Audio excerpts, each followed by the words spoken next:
Welcome, everyone. Thank you so much for participating in today's event. I'm Steve with BDI. We are the sponsor of this program. So let's just start again with Judy. If you could just please introduce yourself, your role, and what was it about this event that allowed you or made you want to participate besides me begging you? Hi, I'm Judy Wiesa. I'm a director of corporate and field marketing for 3Pillar Global. We produce software that generates a revenue for customer-facing products. And, virtual events, it's been a crazy year. It's been a ton of learning. And I think that I'm still learning, even though I've been in events pretty much my entire career. This year has created a lot of opportunity, and I'm excited to learn from others. Fantastic. Thank you so much. Thomas. Hi, everyone. So I'm the head of marketing at Hoppier, and I love what we do because it's about food and it's about drinks, it's about gifts. So we basically make it super easy for virtual event managers to send food, drinks, and gifts, as I said, to online attendees through virtual credit cards. So if you have attendees all across the world and that want all kinds of food options, then it's quite complicated if you don't have a platform like ours. What we do is we make it super easy to issue those cards and then allocate funds to those cards, and then all the attendees will have access to those virtual credit cards to then buy food, drinks, and gifts anywhere, any place in the world that accepts credit card payments. So that's an easy way to add those physical items in a virtual setup. And yeah, excited to be here. I'm still learning all the time as well. I would love to meet you all, and I would love to understand your challenges in having and running those virtual events. Thank you, Thomas. Steve. Hi, everyone. Steve Voice. I am the Senior Manager of Growth Marketing at Power Reviews.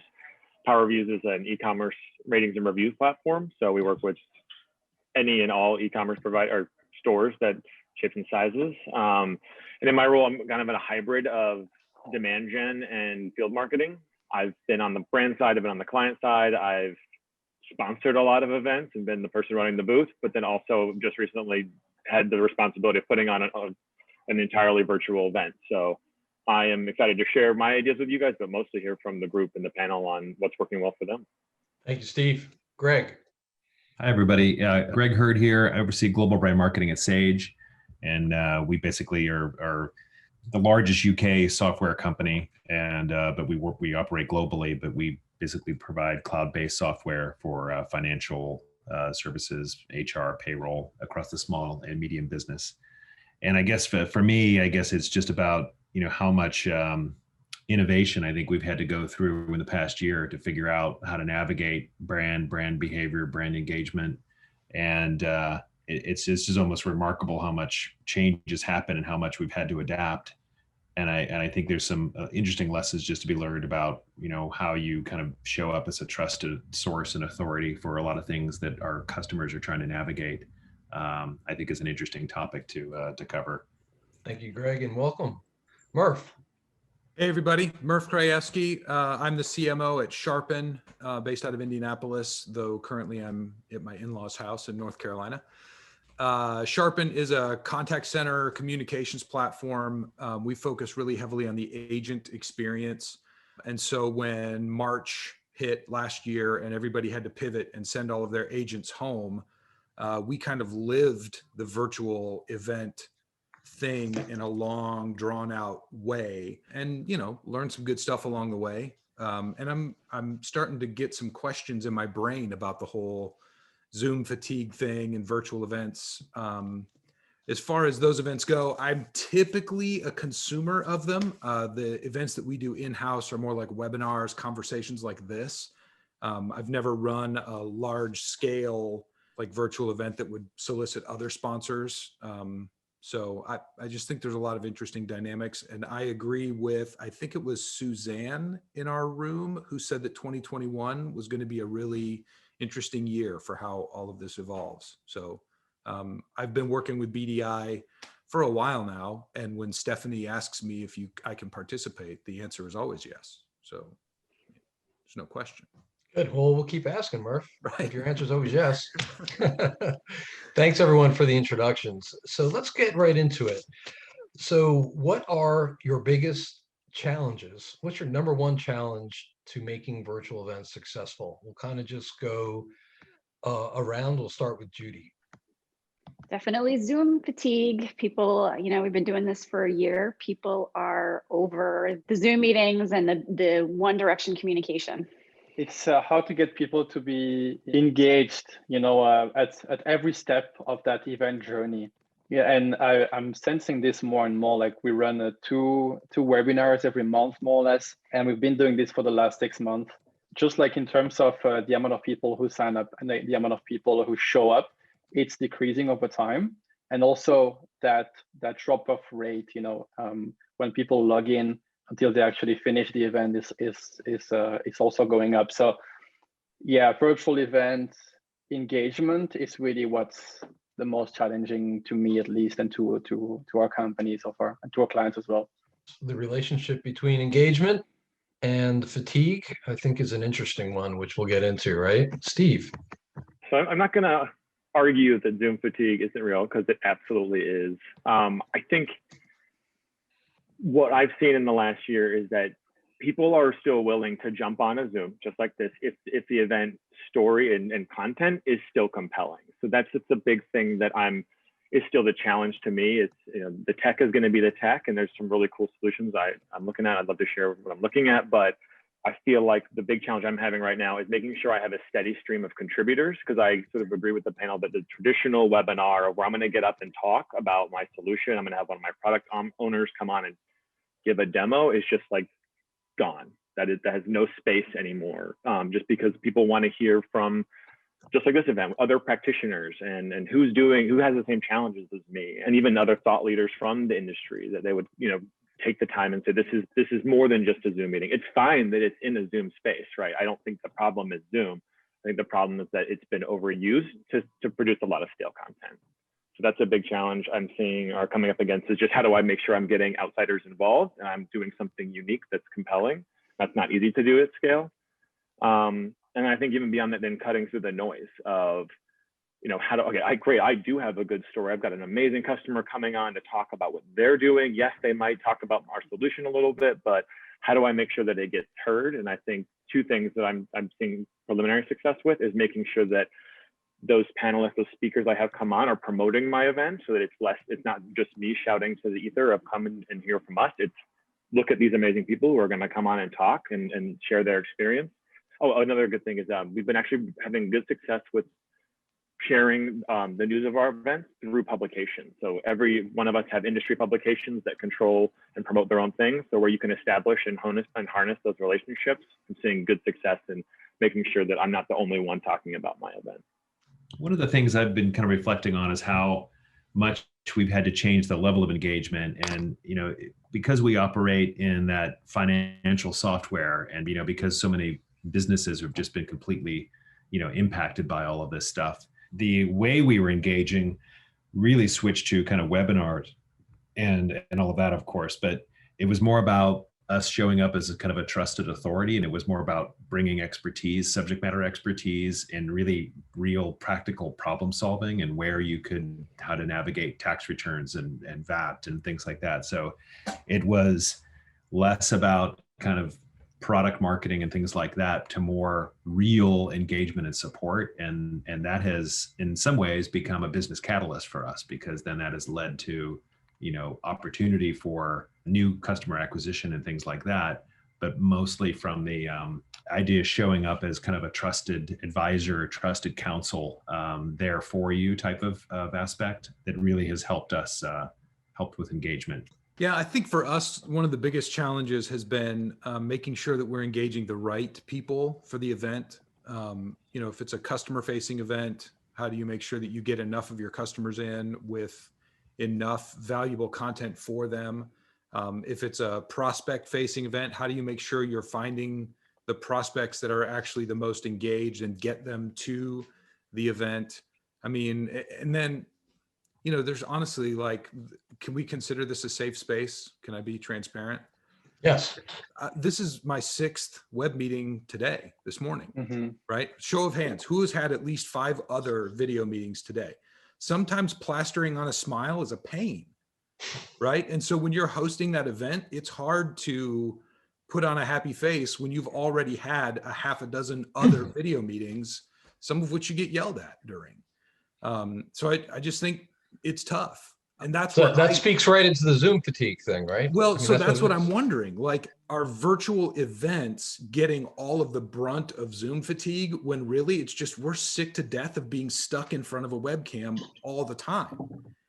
Because with regular events, there's at least the boondoggle aspect where you can go to Vegas and change your pace a little bit. But here, like this event is the exact same as the one I just had with my digital marketing team, none of whom I've ever seen face to face. I've hired them all in the pandemic, right? So it's just that bizarre change of reality that we've had to deal with. And there's nothing we can do about it until things change. So I think there's that mix of, and Alex, I'm with you, that toxic positivity. Like, how do you make the best of I don't even know, is this a PG-13 webinar? A shit situation? Like, how do you deal with that? Sorry if you have kids in the room at your house, I apologize.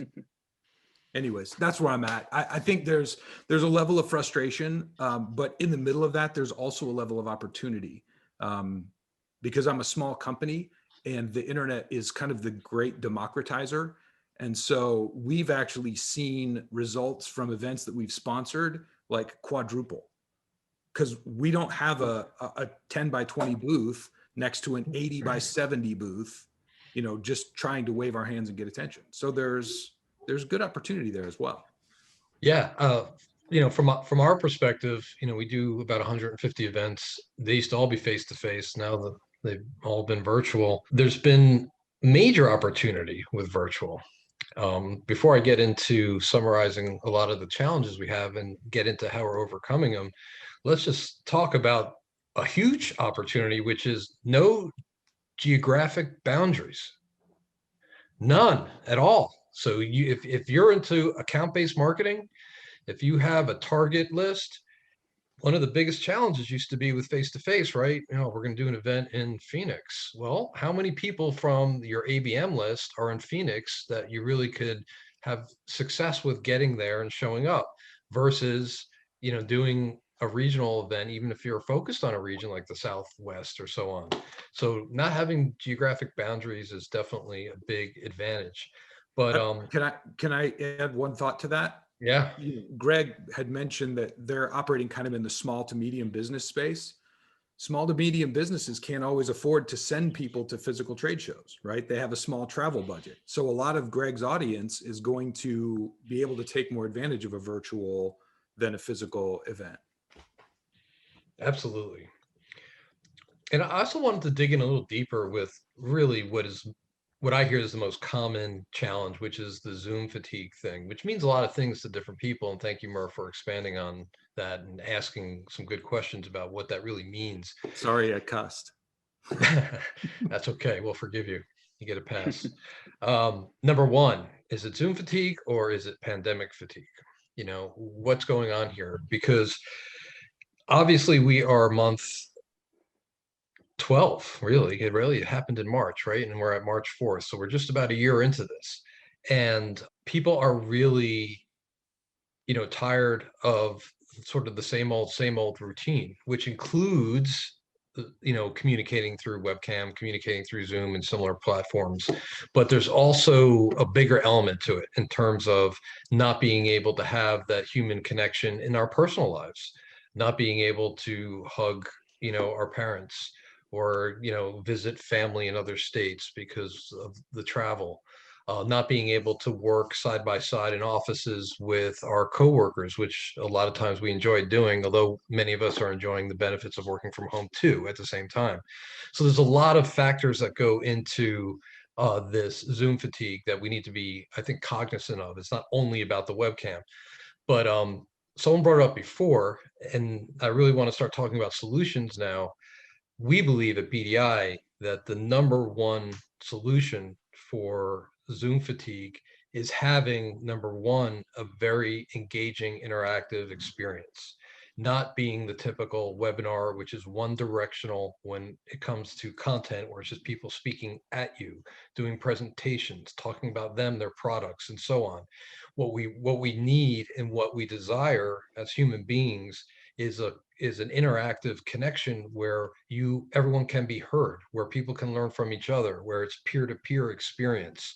And we also can take advantage of technology and all the technologies that allow us to do that, whether it's surveys or chats or other creative, virtual event platforms beyond Zoom that allow people to connect with each other.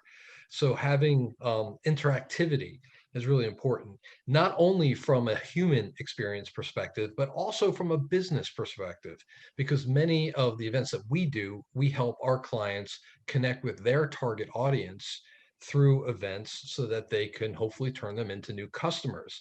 So how do you do that traditionally? Well, you connect salespeople to target accounts. So not only do you need that engagement as human beings, but you also need it from a business perspective, because salespeople are sick of webinars where they don't have an opportunity, even if you are able to recruit your target audience to a webinar, even if they show up and they participate. What space are you creating? What type of format are you creating to allow your sales reps to actually connect with people like they used to at a table in a fine restaurant or a private room where 8 people were sitting around a table, breaking bread, enjoying a meal, chatting, getting to know each other? The sales team needs that in order to connect and to get value. And one of our biggest challenges as marketers is what? Bridging the gap between sales and marketing. So interactivity, engagement is good on so many levels. So I just wanted to share some of my own perspectives there. I wanted to open it up to the panel for anyone who wanted to chime in on the whole fatigue thing. I liked what you just hit on with your sales teams, not having the restaurant table in their arsenal of weaponry right now. Like, I've seen some of my sales guys get kind of knocked off their game this year. And that's been tricky to support. We tend to think marketing's job is to feed sales in terms of demand gen. And so it's been hard to watch them stumble a little bit and figure out how to support that.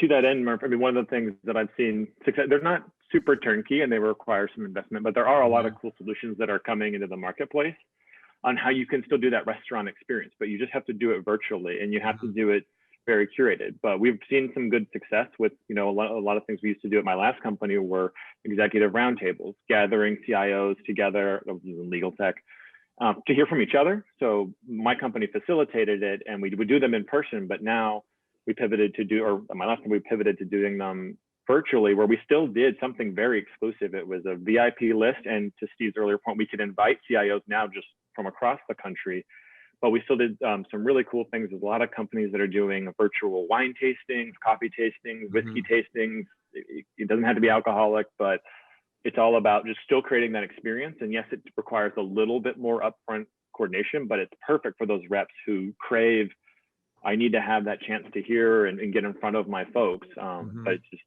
and again, it helps also combat the Zoom fatigue, right? Of, I'm not just going to listen, I'm going to talk with people. It's going to be a meaningful Zoom conversation. So I'm willing to go.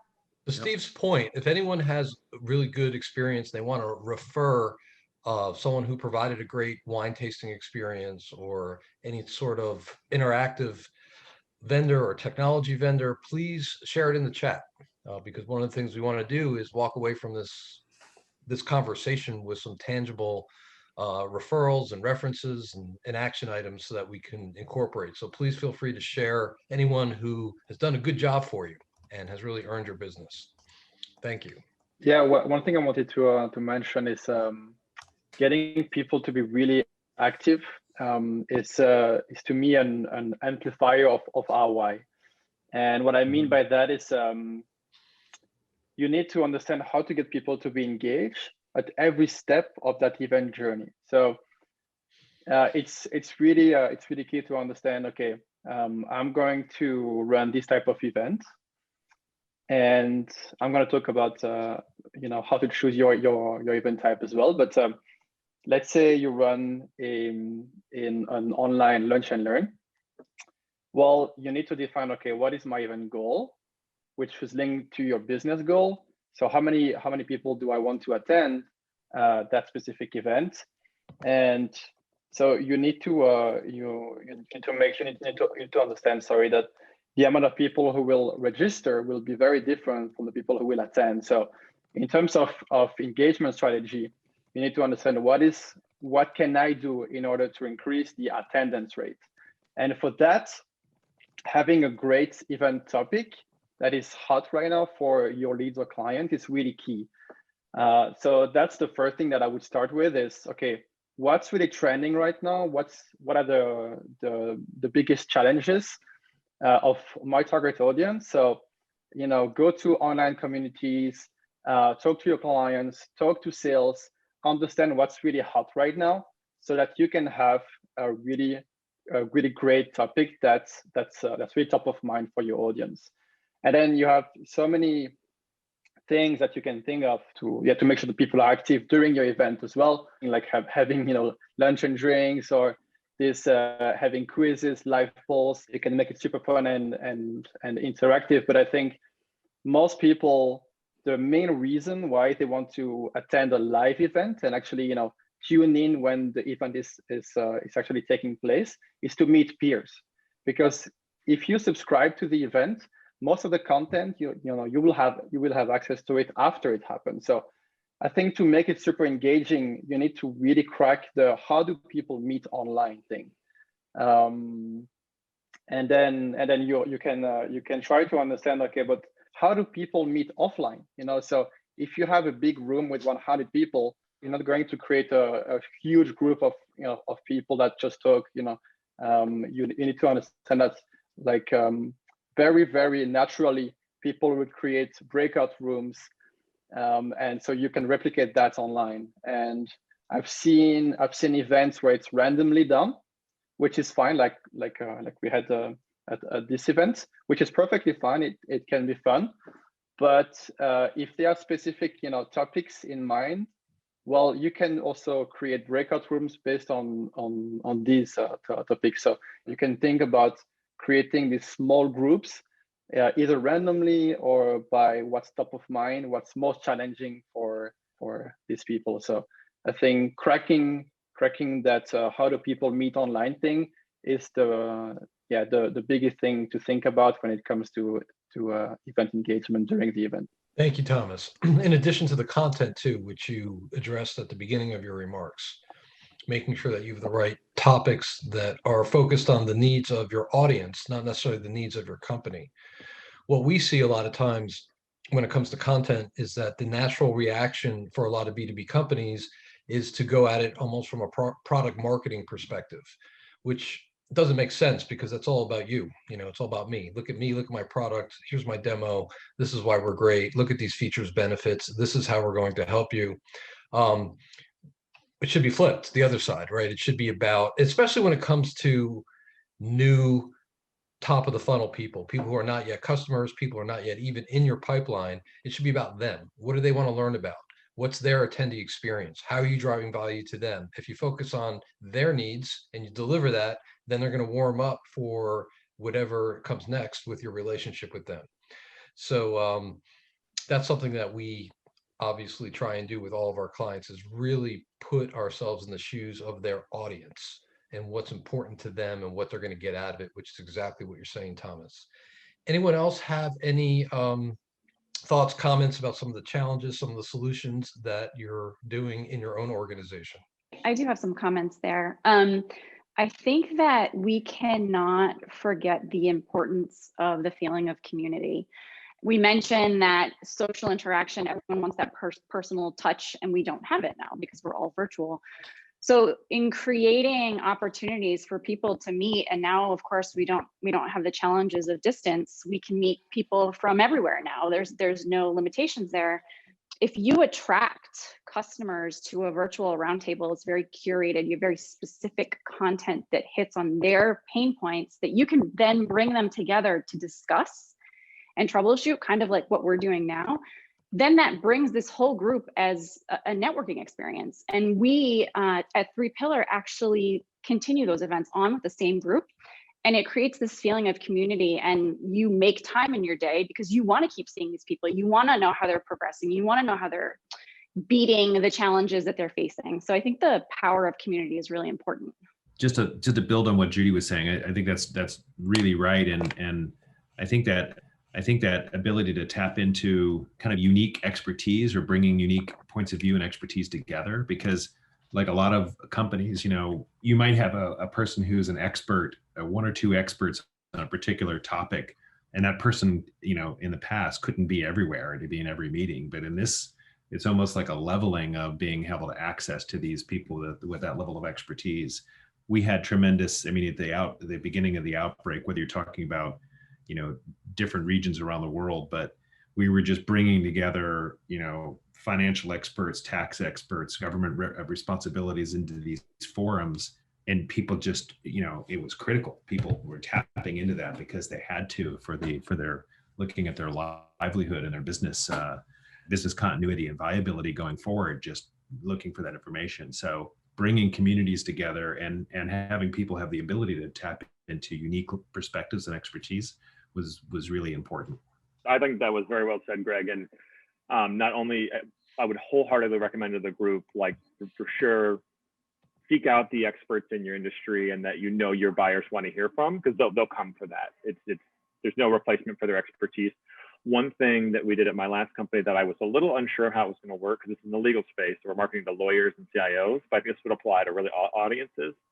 We went outside of the normal like legal tech professionals that you would see at an event and said, what if we got our own keynote speaker that was almost a little bit of a celebrity, well known or not, and this does require a little bit of budget, but you'd be shocked at how accessible now, like keynote speakers, whether they come from the industry or we actually went with someone, her name was Molly Bloom. She's a former skier, high stakes poker player runner. There's a great movie about her, and bringing that to the legal sector, we saw that as the biggest draw for our event. It was by far the biggest attended session, which sort of surprised us, but is now part of my recipe of how do I bring together those perspectives that they want and expect, but also tell a few cool stories that maybe they didn't expect to hear at the event.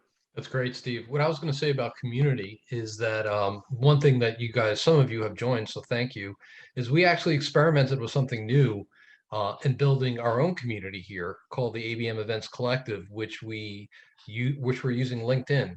So a LinkedIn group. It's a great way to augment and continue the conversation between a community that you're trying to build at a live event like this.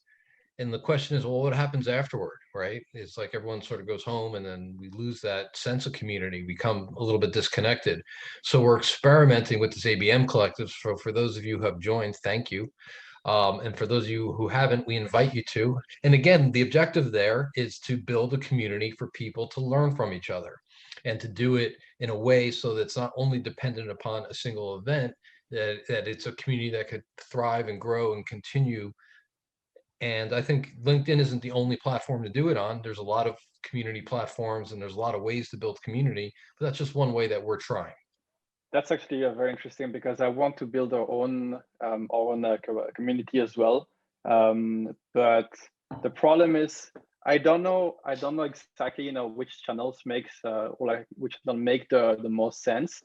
Here it's a LinkedIn group, which I don't know actually if it's the right channel to actually build a community on. I've seen people creating Facebook groups, Slack channels.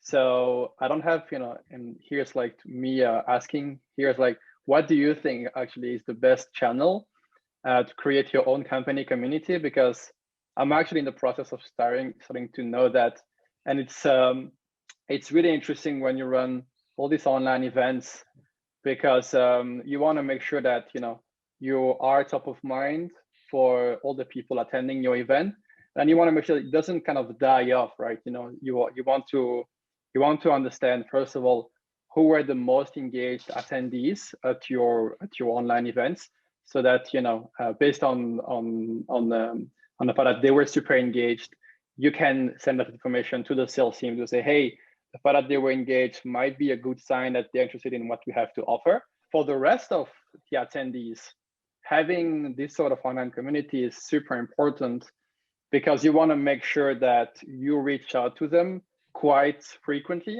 so that when you run a new event, that you don't have to kind of convince them again. Like, you have to be constantly top of mind for your own company's audience, so that when you launch new events or any kind of campaigns, then it's much easier to actually get them to sign up. So it's a very open question. Like, what do you think the best process is, or what is the best channel to create your own company's community?